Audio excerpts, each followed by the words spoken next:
Yafashwe avuga ko aribwa mu nda mu minota ingahe bamuzamuye ngo bamugeze hano ku muhanda bamujyane kwa muganga abagwa mu maboko. Amakuru dufite nuko bavuga yuko hari inzoga banyweye bayinyweye bose bakaba barwaye. Byatubereye urujijo n'ubu ngubu twagiye twese dufite ibibazo. Nyuma yuko abantu bari kunywa inzoga bagahita bitaba Imana mu karere ka Muhanga, abagabo 3 bitabiye Imana nyuma yo kunywa inzoga z'inkorano zenzwe mu buryo butemewe n'amategeko kandi n'uruganda rufite ubuziranenge.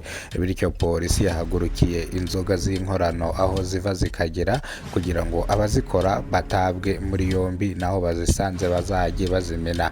Polisi y'u Rwanda irasaba abaturage kujya batangira amakuru ku gihe nk'ahantu bacuruza ibiyobyabwenge, kanyanga, urumogi ndetse zase ko baduciye kuri kanyanga. Perezida wa Repubulika ko yatwemereye tugomba kunywa ibintu biva mu bintu duhinga, harimo ibigage biva mu masaka nizo nzagwa ziva mu bitoki. None byagenze gute? Ikibazo dufite urwo rwagwa n'ubundi abaturage bose no mu Rwanda hose urwagwa bararumwa. Polisi y'u Rwanda irasaba abaturage kujya batangira amakuru ku gihe mu gihe babonye ahantu bari gucuruza kanyanga, bari gucuruza urumogi n'ibindi biyobyabwenge bitandukanye, ko bajya bahita bahamagara urwego rwa polisi rukaza rukahita ruta muri yombi abo bantu. Bityo rero n'utubari twahise dufungwa, bivuze ngo utubari tugiye kuzajya dukorera ku masaha abaze. Ni nyuma yuko abantu banywa bagasinda bagateza umutekano mukenya hano mu mujyi wa Kigali, mu karere ka Nyarugenge, mu murenge wa Muhima, mu kagari ka Rugenge, mu mudugudu w'Imara.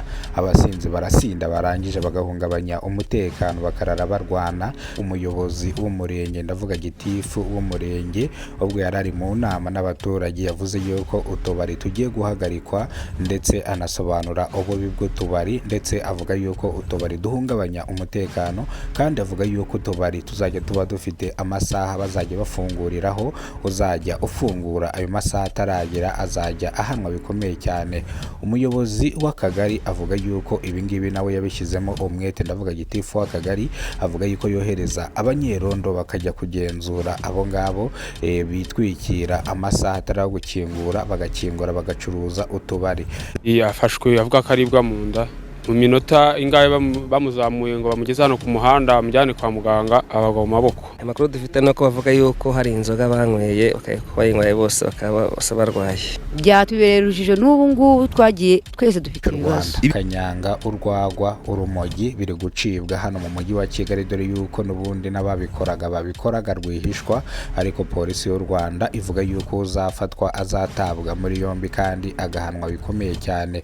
Bityo rero polisi yasabye abaturage kujya batangira amakuru ku gihe mu gihe babonye umuntu uri gucuruza urumogi, mu gihe babonye umuntu uri gucuruza kanyanga, mu gihe babonye umuntu uri gucuruza urwagwa rutemewe n'amategeko.